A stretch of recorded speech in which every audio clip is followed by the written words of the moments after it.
آج مسئلہ خیر و شر پہ اس پہلو سے گفتگو کرنے کی کوشش کرنی ہے کہ اس عالمگیر تضاد جو نہایت واضح نہایت افیکٹو ہے، اس کو دیکھ کر خدا کی رحمت کے بارے میں شک پیدا ہو جانا یا خدائے رحیم کو نہ ماننے کا جواز پیدا ہو جانا،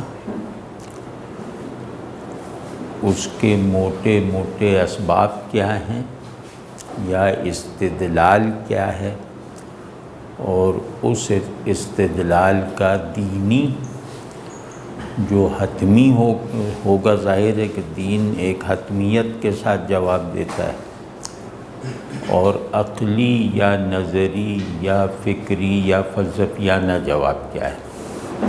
اللہ تعالیٰ نے انسان کو ایک ایسے شعور کے ساتھ خلق کیا ہے جو مسائل پیدا بھی کر سکتا ہے اور انہیں حل کرنے کی طاقت بھی رکھتا ہے۔ تو یہ کہنے کا مقصد یہ ہے کہ عقل بعض خلقی انیٹ اور بعض خود ساختہ معیارات اور منطق کا مجموعہ ہے، یعنی عقل جن بنیادوں پر چیزوں کے ہونے نہ ہونے، صحیح یا غلط ہونے کا فیصلہ کرتی ہے، ان میں سے بعض بنیادیں اس کی خلقت میں داخل ہیں، مطلب وہ اس نے خود سے پیدا نہیں کی ہیں، تو وہ کسی خارجی سبب کا اثر نہیں ہے، بلکہ وہ اس کے مزاج تخلیق میں، یعنی اس کے مادہ تخلیق میں داخل عناصر ہیں، ٹھیک ہے نا۔ لیکن بعض استدلالات کے سیٹس، چیزوں کو ماننے نہ ماننے کے بعض دلائل، وہ اس نے خود بھی ایجاد کیے ہیں اور یہ انہیں بدلتی رہتی ہے۔ تو یہ بات بھی گویا ہمارے لیے تجربے سے ثابت شدہ بات کی حیثیت رکھتی ہے کہ عقل کے بعض مسلمات ہوتے ہیں جنہیں وہ بغیر کسی تغیر اور کریکشن کے محفوظ رکھتی ہے۔ ان مسلمات کی اپلیکیشنز کا ایک نظام ہوتا ہے جس کو عقل خود سے تیار کرتی ہے، تیار کر کے گراتی ہے، اس کی اصلاح کرتی رہتی ہے، اسے بدلتی رہتی ہے۔ تو عقل میں دو طرح کے مسلمات کا وجود پایا جاتا ہے، مطلب وہ ایفیکٹولی موجود ہیں، یعنی وہ معقول کی تشکیل کرتے ہیں، وہ علم کی تعمیر کرتے ہیں، ٹھیک ہے نا۔ وہ علمی اور اخلاقی فیصلے کرتے ہیں، ٹھیک ہے نا۔ عقل ہی ہے جو علمی فیصلے کرتی ہے، اور عقل ہی ہے جو اپنے طور پر اخلاقی فیصلے کرتی ہے۔ علمی فیصلے اس لیے کہ شعور کی دنیا اپنی حقیقی محور پہ چلے، اور اخلاقی فیصلے اس لیے کہ وجود کے احوال جو ہیں وہ بقا والے ہوں، درست سمت میں ہوں، غلط رخ پر نہ جائیں۔ کہ عقل کی شمولیت کے بغیر عقیدے کے کوئی معنی نہیں ہے۔ مطلب یہ بات ایک تجدد پسند کہے گا تو اس کا کانٹیکسٹ الگ ہے، لیکن اس بات کو میرے ایسا روایت پسند آدمی کوئی کہے گا تو اس کا سیاق و سباق مختلف ہے، فقرہ ایک ہی ہے کہ عقل کو شامل رکھے بغیر عقائد کی قبولیت میں نقص رہ جاتا ہے، اور وہ نقص اس وقت ظاہر ہوتا ہے جب کسی خاص عقیدے کو کوئی چیلنج پیش آ جائے، ٹھیک ہے نا، تو یہ ہو سکتا ہے ایک دوران گفتگو میں ہم یہ دیکھیں کہ عقیدے اور عقل کے درمیان تعلق کی وہ صورتیں کیا ہیں جو عقل کی انیٹ صلاحیت کے لیے بھی قابل قبول ہیں اور عقل کے ایکٹیو رول میں ہونے کی حالت میں بھی لائق تسلیم ہیں، تو وہ شاید بیچ میں آ جائے یہ موضوع۔ تو یہ جو مسئلہ ہے کہ دنیا میں شر بمعنی ظلم، بمعنی تکلیف کا مستحق نہ ہوتے ہوئے تکلیف اٹھانا، یہ دنیا کے نظام کے زیادہ تر حصے پر عملاً چھایا ہوا ہے۔ یعنی خود دنیا، انسان جس دنیا میں رہتا ہے اس دنیا کے ماحول میں فطرت کی روح سے بھی، ہدایت کے پہلو سے بھی، غرض یہاں بود و باش رہنے کے جو زاویے ہیں ان تمام زاویوں سے ظلم کا پھیلاؤ عدل پر غالب ہے۔ تکلیف کی وسعت رحمت سے زیادہ ہے، یعنی آرام میں اقلیت ہے ہمیشہ سے، یعنی جب سے دنیا اور انسان کا تعلق ہوا ہے تو آرام سے، ہدایت سے، عافیت سے، خوشحالی کے ساتھ ایک نہایت محدود اقلیت رہی ہے۔ اکثریت ہدایت سے محروم، راحت سے محروم، انصاف سے محروم رہی ہے۔ اور اگر کسی اس دنیا کے کسی خاص علاقے میں یہ نظام پلٹ بھی گیا ہے، یعنی خیر کو شر پر، عدل کو ظلم پر اور راحت کو تکلیف پر کسی محدود علاقے میں غلبہ بھی حاصل ہوا ہے، تو وہ غلبہ مینٹین نہیں رکھا جا سکا، وہ غلبہ ٹوٹنے میں زیادہ دیر نہیں لگی۔ ایک ہی میکینکس پر چلنے کی خواہش اور کوشش کرنے والی سوسائٹی میں بھی، ٹھیک ہے نا، جیسے رسول اللہ صلی اللہ علیہ وسلم کے عہد مبارک میں یہ ہو گیا۔ آپ صلی اللہ علیہ وسلم کے پہلے 2 خلفاء میں یہ برقرار رہا، اس کے بعد وہ سوسائٹی اپنے بیسک میکینکس سے ہٹنے کی نہ نیت رکھتی تھی، نہ خواہش رکھتی تھی، نہ ارادہ رکھتی تھی، اپنے اقدار سے، اپنے اجتماعی وجود کے اصول سے پوری طرح وفادار تھی، ٹھیک ہے نا، ان کی نیتوں میں کوئی فتور نہیں آیا وغیرہ وغیرہ، یعنی کوئی ایسی خرابی نہیں آئی جس کی وجہ سے ہم کہیں کہ انہوں نے یہ خرابی پیدا کر دی اپنے آپ کو بگاڑ کر۔ تو اس کا بھی بہت سگنیفیکنٹ اظہار نہیں ہے خرابی کا انسانی کردار میں، لیکن اس کے باوجود یہ 10 12 15 برس بعد ظلم اور عدل کی جو کشاکش ہوئی اس میں ظلم غالب آیا، ٹھیک ہے نا۔ تو اب یہ سمندر اپنی چھوٹی چھوٹی کھاڑیوں سے ڈیفائن نہیں ہوتا، سمندر اپنے طوفانوں سے ڈیفائن ہوتا ہے۔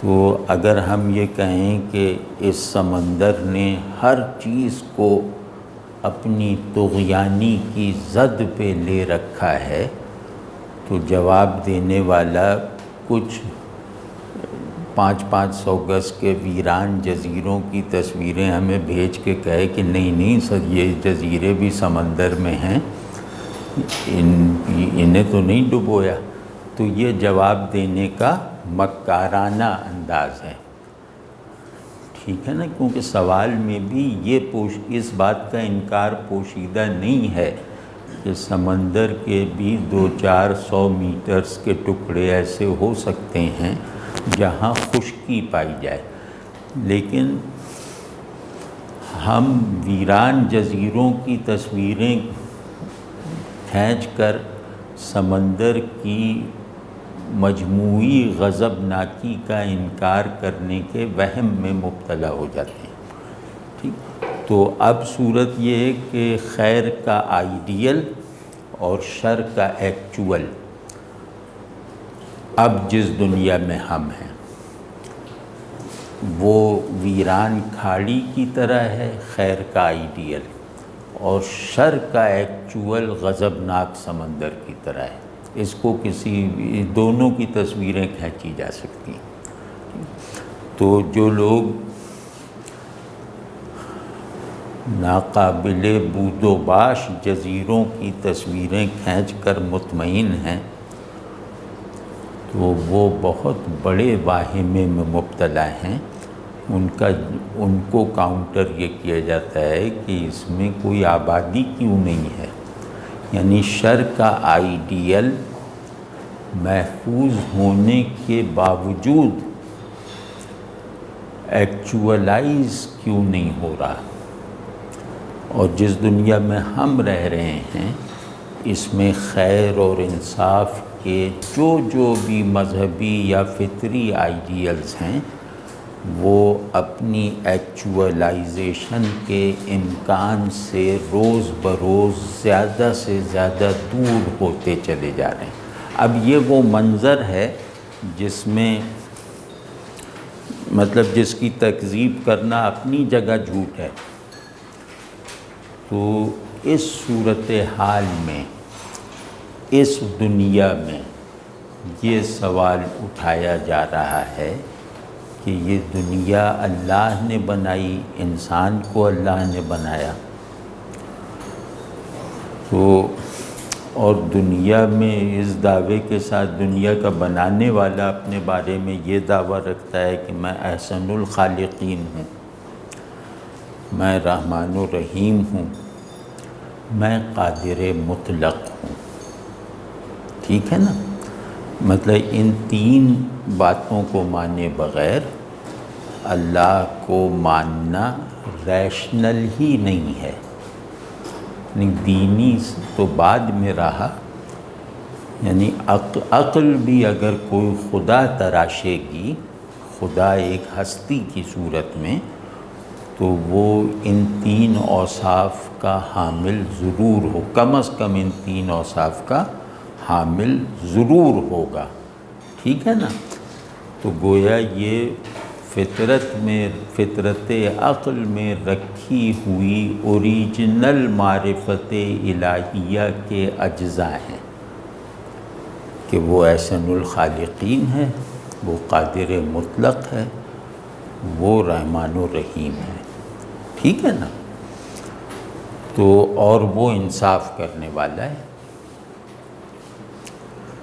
تو اب میں اپنے ایکسپیرینس کی پوری شدت اور شہادت کے ساتھ یہ محسوس کر رہا ہوں کہ دنیا کے چلانے والے تینوں آرڈرز میں خیر، حق، حسن، راحت غالب نہیں ہے، عملاً غالب نہیں ہے۔ ٹھیک ہے، ہدایت کی روح سے بھی، فطرت کے پہلو سے بھی، خلقت کے پہلو سے بھی۔ تو اس سے ایک سوال اٹھتا ہے کہ کیا اللہ واقعی رحمان و رحیم ہے؟ کیا اللہ رحمان و رحیم اگر ہے، وعلیکم السلام، تو کیا وہ اپنی رحمت کے ساتھ قادر مطلق بھی ہے؟ کیونکہ وہی خود کہتا ہے کہ اس کے اذن کے بغیر پتا بھی نہیں کھڑک سکتا۔ یعنی اس پورے صحرا میں ایک ذرہ بھی اس کی قدرت سے، اس کے علم سے باہر نہیں ہے۔ اور اس ذرے کی تمام حرکات، تمام کنڈیشنز اس کے اذن سے ہیں، اس کی تخلیق سے ہیں، اس کی مرضی سے ہیں، ٹھیک ہے؟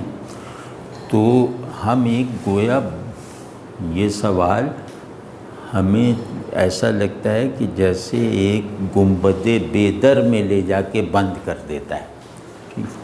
یہ مطلب یہ سچویشن ہے جس میں ہمیں اس طرح کے سوالات کا سامنا کرنا پڑے گا، اور پچھلا کوئی لٹریچر یعنی مذہبی عقل کی طرف سے دیے گئے پچھلے کوئی جوابات ہمارے لیے کارگر اور کارآمد نہیں ہے، کیونکہ اب انسانی ذہن میں دنیا کو ایک نظر میں دیکھ لینے کے وسائل پیدا ہو گئے ہیں۔ پہلے مسائل میں ایک مقامی پن غالب ہوتا تھا، اس مقامی پن کو توڑ دینا آسان تھا، اسی مقامی پن کے ساتھ اس کا جواب دے دیا جاتا تھا۔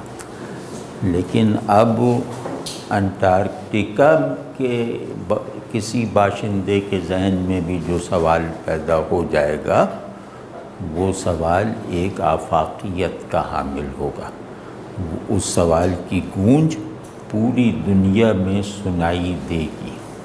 واضح ہے نا، مطلب دنیا کی بناوٹ، اور اس بناوٹ کے ساتھ انسانی ذہن کی وسعت میں بہت سارے وسائل کی کمک حاصل ہے، ٹھیک ہے نا؟ تو پہلے لاجک مشترکہ ہوتی تھی، اور ہم مسائل کا تجزیہ کرنے کی بجائے ان کی تجرید کر کے انہیں حل کر لیا کرتے تھے، یعنی کنکریٹ پرابلم کو ایبسٹریکٹ کر کے، لاجیکلی ایبسٹریکٹ کر کے اسے حل کر لیا جاتا تھا، کیونکہ منطق سوال اور سوال کرنے والے اور جواب دینے والے میں مشترک ہوتی تھی۔ اور اسی طرح سوال کی شدت اور گہرائی میں بھی فرق تھا۔ پہلے سوال پورے ذہن پر قبضہ نہیں کرتا تھا، اب سوال پورے ذہن پر قابض ہو جاتا ہے۔ یہ انسانی ذہن میں فرق آیا ہے۔ تو پہلے یہ ہوتا تھا کہ آدمی اپنے سوالات کو وساوس کا عنوان دے دیتا تھا، اس سوال کو بنانے والی مشاہداتی تفصیل کے باوجود، لیکن اب ذہن کا یہ مزاج عالمگیر طور پہ نہیں رہا ہے۔ اب وہ اپنے مشاہدات کو اہمیت دے گا، مرکزیت دے گا، اور اپنے تمام سوال و جواب میں مشاہدے کی، تجربے کی شمولیت کو لازم رکھے گا، اس کو سند بنائے گا۔ تو اس طرح کے ماحول میں ہمیں جو گفتگو کرنی ہے وہ ایک نئی اساسیات کے ساتھ کرنی ہے۔ یعنی اب ہمیں اگر منطق بنانی ہے تو وہ نئی ہوگی، اور اگر ہمیں ذہن کی تجربی قوتوں کو بروئے کار لا کر مشاہدے میں آنے والے ان عمومی مناظر کی کوئی تعبیر کرنی ہے، تو وہ تعبیر کا عمل بھی نیا ہوگا، اور اس تعبیر کے عمل میں بھی پیور ریشنیلٹی معاون نہیں ہے۔ تعبیر کے اس عمل میں بھی کوئی تجربی پن ہونا چاہیے، جس میں سوال کی تشکیل کرنے والے مشاہدے کا انکار نہ ہو، اس کی کوئی دوسری تجربی توجیہ ہو، عقلی نہیں، تجربی توجیہ ہو۔ تو کیونکہ یہ امکان عقل کے مسلمات میں سے ہے کہ دیکھی جانے والی چیزوں کے معنی دوسرے بھی ہو سکتے ہیں، ٹھیک ہے نا، یہ ذہن کے مسلمات میں سے ہمیشہ سے ہے کہ ہم جو کچھ دیکھتے ہیں اس کے معنی میں اختلاف ہو سکتا ہے اور اس کے معنی میں تہداری ہو سکتی ہے، ٹھیک ہے نا۔ ہر دیکھی ہوئی چیز 4-6 معانی کا کنٹینر ہو سکتی ہے، ہر مشاہدہ ایک مشاہدے جیسی کیفیت اور تیقن رکھنے والی توجیہ کو قبول کر سکتا ہے۔ تو کیونکہ یہ ذہن اور شے کے تعلق کا انداز ہے، ذہن اور شے کے درمیان تعلق کی جو ماہیت ہے یہ اس کا جز ہے، لہٰذا یہ کبھی نہیں بدلتا۔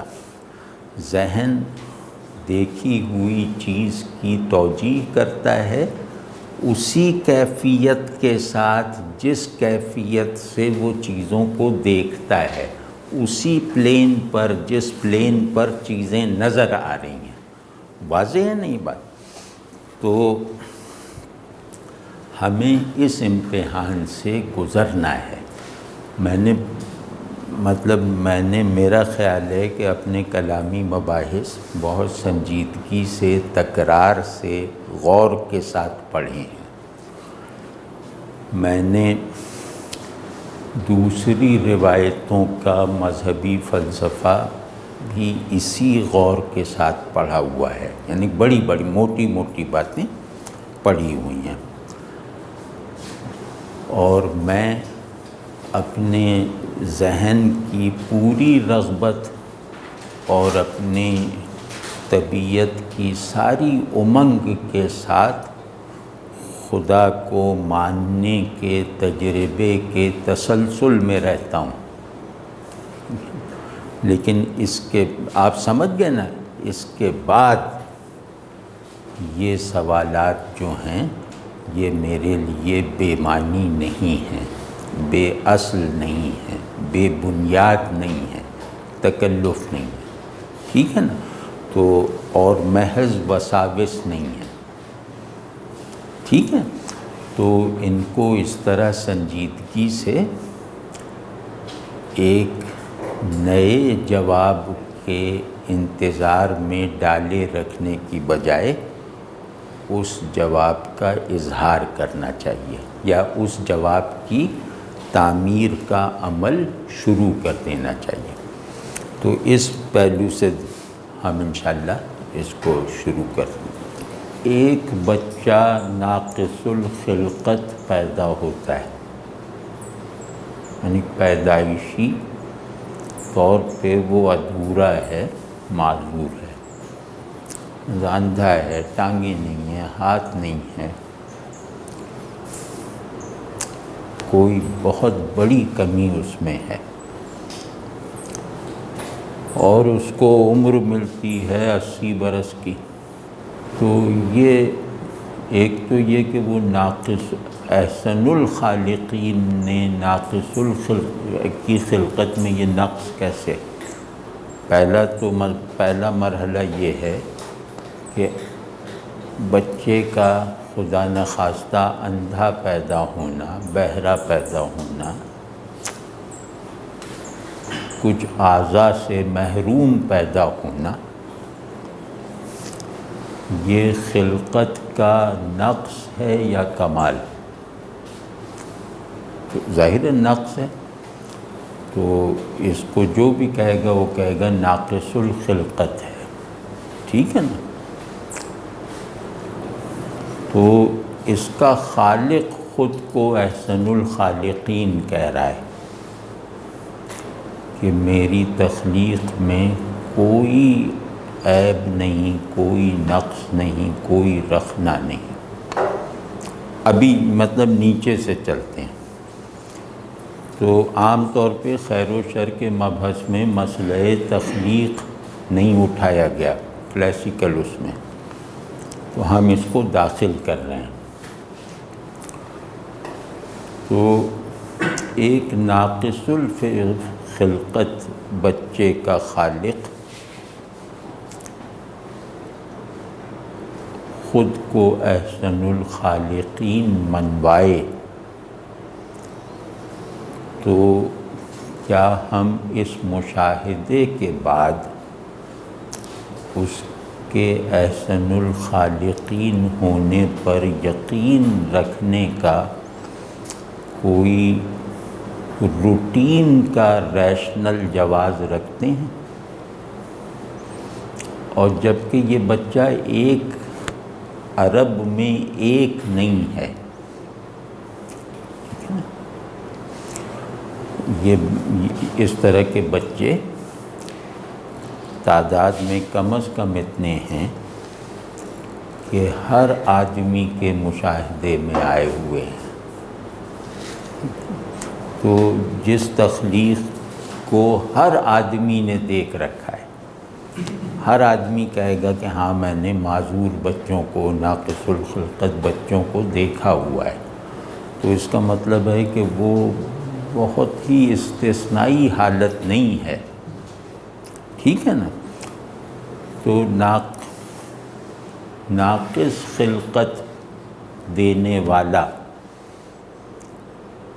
اس کو میں احسن الخالقین ماننا چاہتا ہوں، یا میں اسے احسن الخالقین مانتا ہوں ناقص الخلقت بچوں کو دیکھتے ہوئے بھی، تو مجھ سے وہ پوچھا جا رہا ہے کہ تم کس طرح مانتے ہو، مطلب تم کیسے مانتے ہو اس مشاہدے کے بعد، اس عمومی مشاہدے کے بعد؟ مشاہدے میں عموم پیدا ہو جائے نا تو اس کو مشکوک ٹھہرانا جہل مرکب ہے۔ تو اس کا جواب دیجیے۔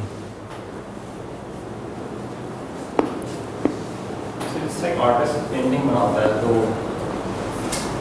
حالانکہ ہی از این ایکسپرٹ، لیکن کبھی پوری پینٹنگ بناتا ہے، کبھی اچھی پینٹنگ بناتا ہے، اٹس ڈوئنگ آن پرپس۔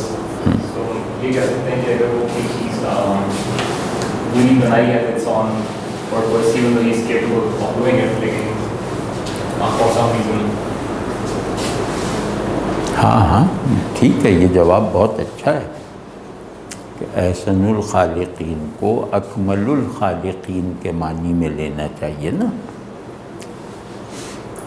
تو یہ جواب ٹھیک ہے کہ وہ خالق ہے اپنے علم کلی اور قدرت مطلقہ کے ساتھ،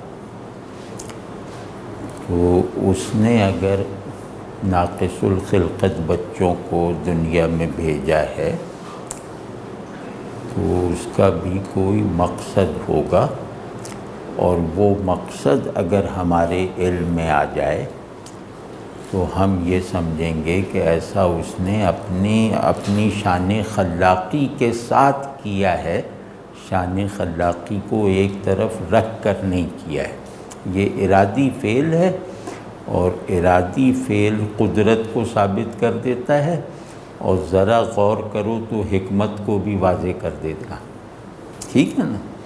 ایک چیز بس میں یہ ہے کہ یہ پتہ لگانا ضروری ہے کہ کیا یہ جان کے کیا ہے یا پھر خود بخود ایسے ہوا ہے غلطی سے؟ نہیں، جب خدا کو ہم نے قادر مانا نا، اور عالم مانا، علیم مانا، مشاہدہ کرتے ہوئے اوپر جا رہے ہیں، دیکھتے ہیں کہ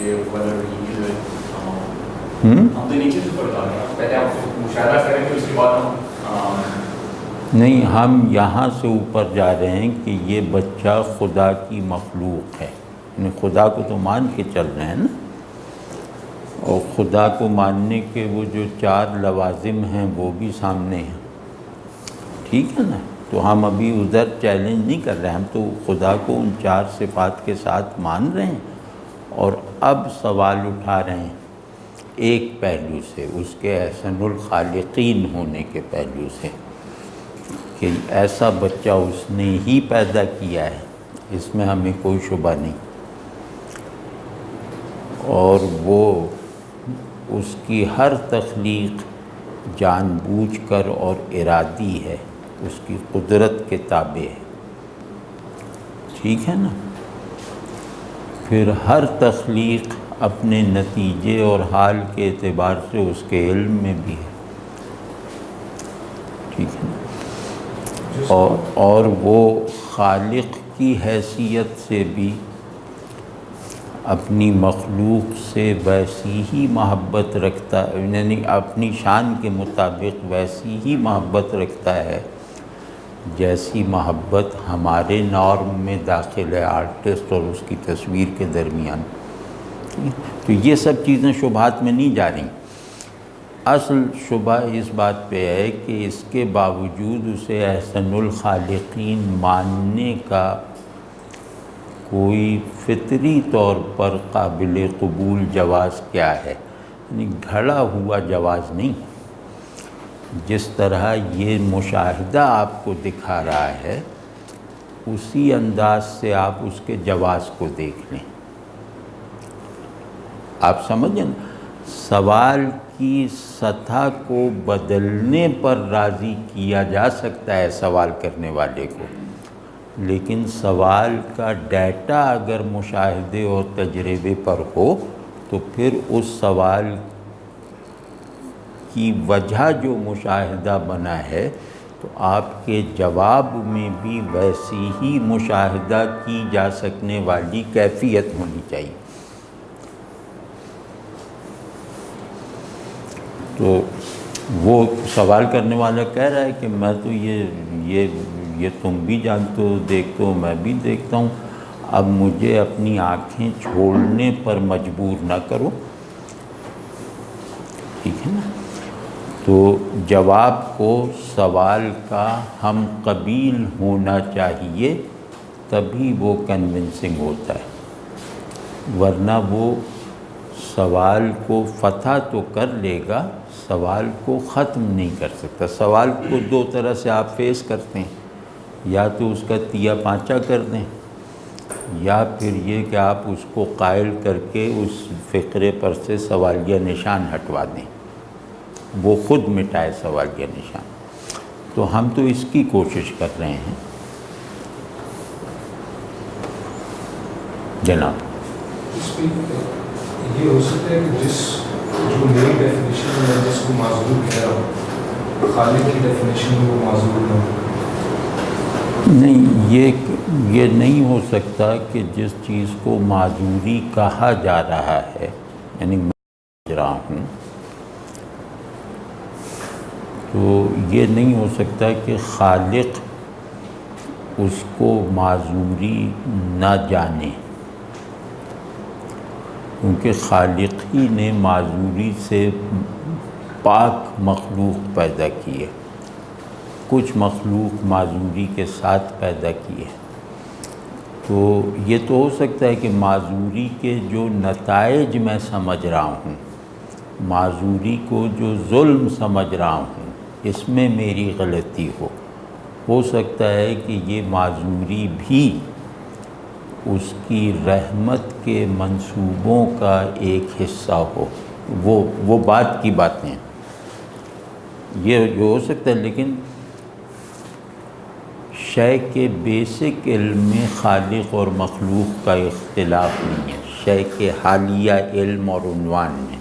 اگر ہم اس کا سے دیکھیں کہ آپ کا تقریب کا ایکچولی مقصد کیا ہے زندگی کو پیدا کرنے کا اور اس کا جو قرآن میں آنسر دیا ہوا کہ یہ ایک کر کے دیکھیں کہ اچھا عمل کون کرتا ہے، تو اس سے دیکھا جائے کہ ایک ایسی گفتگو پیدا کر رہے ہیں جو کہ معذور ہو، تو اس کے لیے ہم دیکھیں گے کہ اس میں احسن الخالقین کا ایسا کیسے آتا ہے کہ ایسا عمل اس سے نکلے کہ جو کہ ادروائز ہمیں یعنی کہ نہ ہم آبزرو کرتے ہیں۔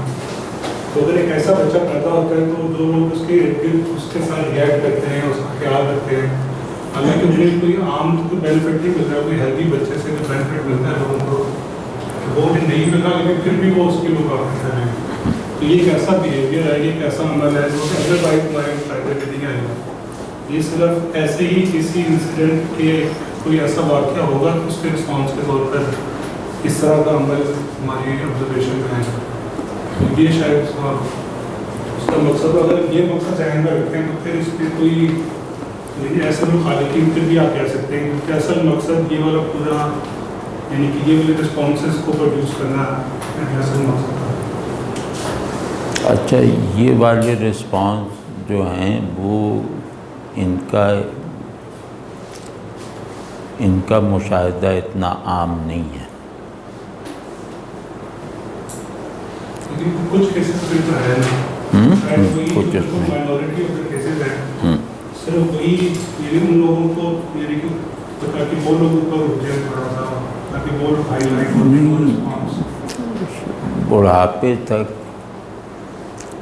بڑھاپے تک پہنچنے والے پیدائشی معذور کو آپ یہ کیسے باور کروائیں گے کہ اس کا خالق احسن الخالقین ہے؟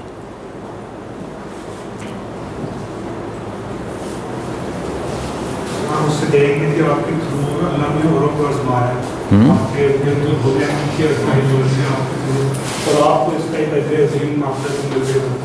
نہیں، یہ جواب بہت صحیح ہے، یہ جواب بہت صحیح ہے.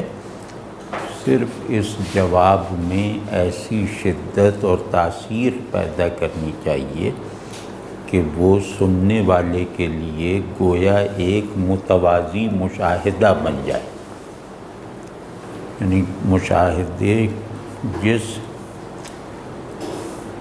مشاہدے کے جس تیقن کے ساتھ سوال اٹھ رہا ہے، اس سوال کرنے والے کو مشاہدے کی ایک دوسری حالت اور اس سے جنریٹ ہونے والے تیقن تک پہنچا دیا جائے تو یہ جواب مکمل ہوگا.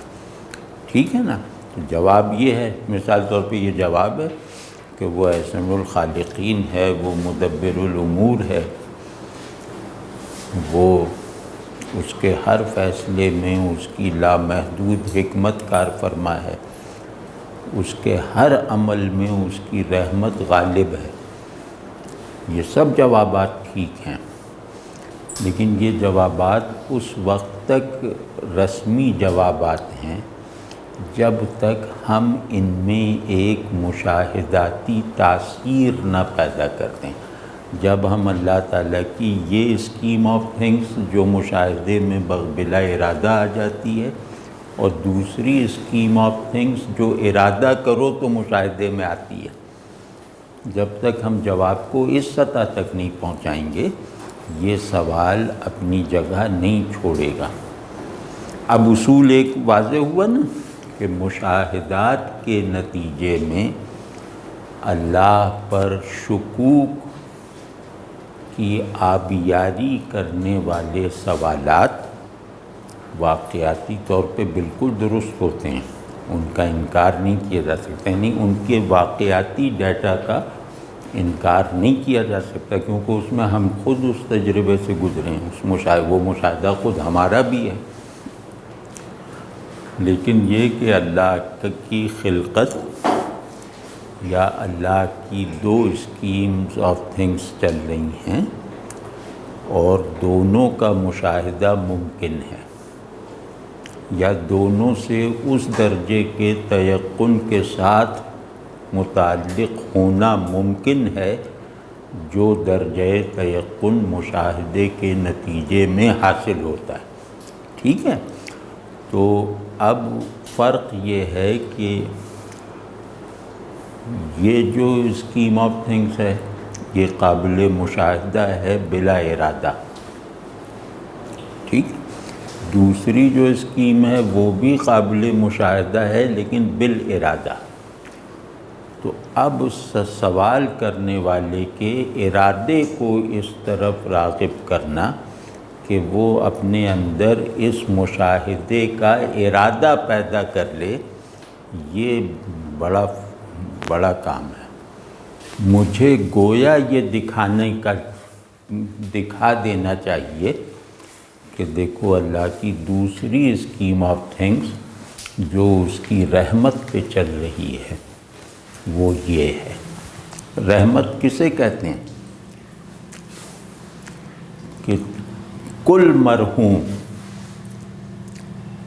قابل مشاہدہ ہے بالقصد، اور کل مخلوق لائق مشاہدہ ہے بلا قصد۔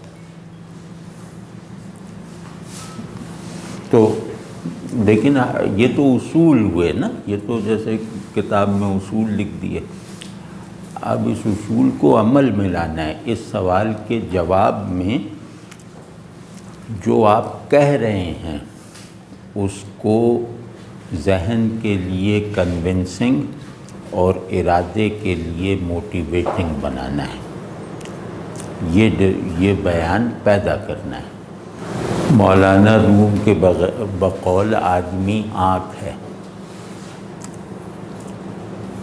یہ ایک ایسی آنکھ ہے جو اپنا سامان بصارت دو سورسز سے حاصل کرتی ہے۔ یعنی انسان اپنے علمی پہلو میں اس آنکھ کی طرح ہے جو اپنی بصارت کو دو ذریعوں سے حاصل کرتا ہے اور ان دونوں ذریعوں کی مسلسل متوازیت کو مینٹین رکھتا ہے۔ مطلب کبھی ایسا نہیں ہوتا کہ ایک کی طرف جھک جائے دوسرے کو فراموش کر دے۔ تو آدمی آنکھ ہے، یہ بہت سادہ اور بہت ہی زبردست تمثیل ہے جو مولانا کے یہاں سے نکالی جا سکتی ہے۔ اس آنکھ کی بصارت کا سامان یہ دو جگہوں پر محفوظ ہے، اور دو جگہوں سے آرگینک سطح پر متعلق رہ کر یہ آنکھ اپنے عمل بینائی کو انجام دیتی ہے۔ ایک میرا مادہ دید آخرت ہے، دوسرا میرا مادہ دید دنیا ہے۔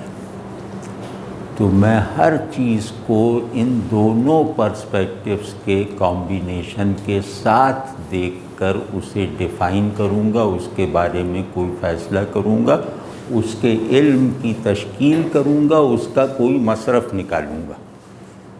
ٹھیک ہے نا؟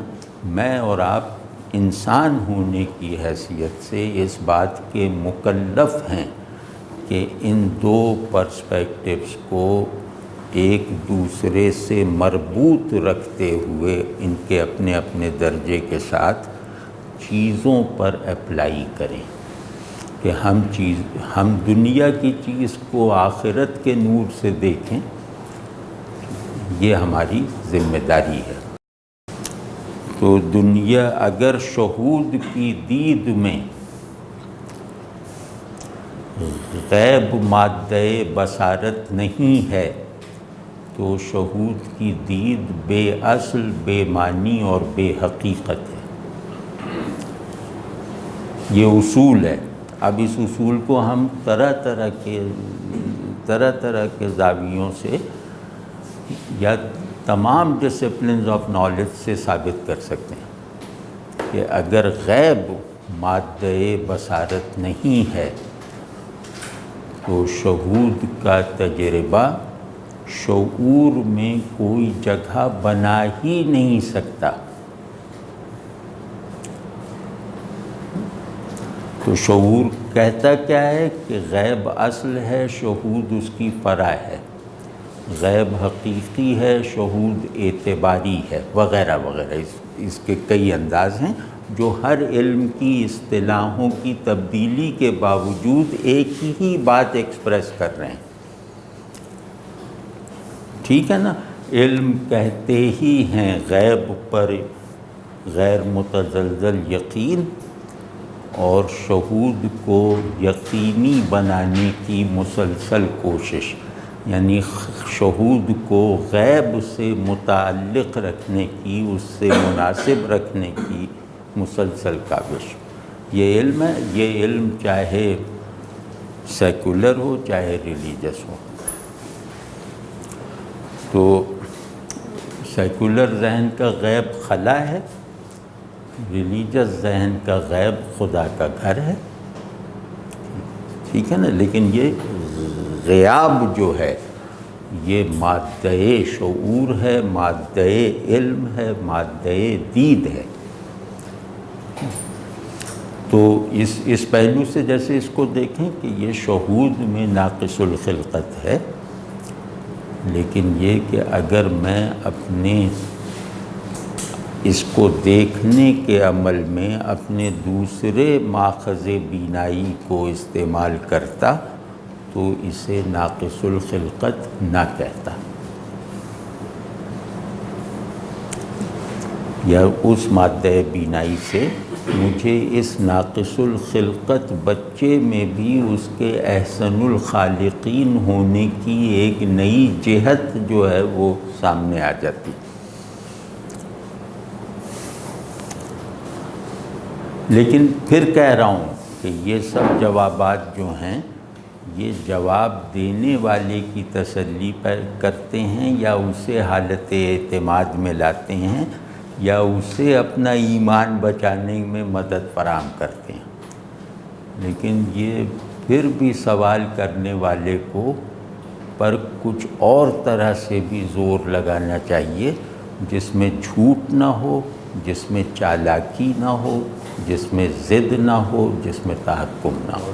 صورتحال یہ ہے کہ سوال کرنے والے کو اپنے سوال پہ یقین ہوتا ہے، جواب دینے والے کو اپنے جواب پہ یقین نہیں ہوتا۔ یہ جدید زندگی کا جیسے ایک مستقل اسلوب بن گیا ہے۔ تو ہمیں خود کو جدیدیت نے کیا کیا ہے کہ سوالات کو حقیقی اور جوابات کو ناقابل التفات بنا دیا، جبکہ سوال کی فطرت یہ ہے کہ وہ حالت بیچارگی میں اٹھایا جائے۔ وہ سوال بھی سچا نہیں ہے جو حالت بیچارگی سے میں نہ پیدا ہو، اور وہ جواب بھی سچا نہیں ہے جو حالت تیقن سے نمو نہ کرے۔ افلاطون نے کہا تھا نا کہ میں کسی آدمی کو اس کے سوال سے سمجھ لیتا ہوں۔ تو علم صحیح جواب کی تمنا اور صحیح سوال کی تخلیق کا نام ہے۔ آپ نے کہا بس اپنے تیقن کی شیئرنگ ہے، جیسے سروش صاحب نے کہا کہ یعنی احسن ہونا تخلیق کا وہ اجتماعی ہے، اور ایک مثال جو میں نے پڑھی تھی وہ یہ کہ ایک قالین ہے جو کہ سامنے سے ہمیں خوبصورت نظر آتا ہے، پرفیکٹ ہے، لیکن اگر اسے پلٹتے ہیں تو اس کا تانا بانا ہمیں اتنا خوبصورت نہیں لگتا۔ تو جو امپرفیکشنز پیچھے ہیں وہ ضروری ہیں اس کے سامنے کی پرفیکشن یا خوبصورتی کے لیے۔ ہاں نہیں، وہ بہت اچھا، یہ بہت اچھا نقطہ ہے کہ احسن الخالقین وہ نوع، مثال طور پہ نوع انسانی کے خالق کی حیثیت سے ہے۔ افراد انسانی میں دکھائی دیے جانے والے نقائص اس کمال تخلیق کو چیلنج کرنے کا جواز نہیں بن سکتے جو اس نوع کی تخلیق میں نظر آ رہا ہے۔ یعنی انسان کو بحیثیت نو دیکھ کر اللہ کی مخلوق مانا ہے، تو اس کے احسن الخالقین ہونے کے لیے اس مشاہدے سے بڑھ کر ہی کوئی دلیل نہیں ہے۔ لیکن تجزیہ جو ہے وہ ہمیشہ امپرفیکشن کو ابھارتا ہے، یعنی چیزوں کو ٹکڑے ٹکڑے کرنے سے، چیزوں کو، جو آپ قالین کی مثال دے رہے ہیں وہ بہت اچھی ہے۔ تو قالین کا تانا بانا خوبصورت نہیں ہوتا، قالین میں تانے بانے کا استعمال پرفیکشن پیدا کرتا ہے۔ تو یہ ٹھیک ہے، یہ بہت صحیح ویو ہے۔ تو اسی طرح سے کچھ زاویے پیدا ہوتے چلے جائیں تو ہم جواب تک پہنچیں گے، جواب گھڑنے کی نوبت نہیں آئے گی۔